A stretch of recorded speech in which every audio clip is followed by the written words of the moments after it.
ভেবেছিল কোথা তুমি স্বর্গের দেবতা, কেমনে তোমারে কব প্রণয়ের কথা।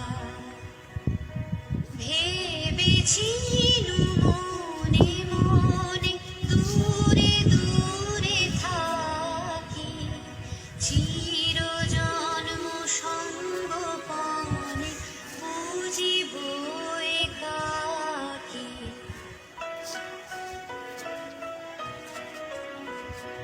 কেহ জানিবে না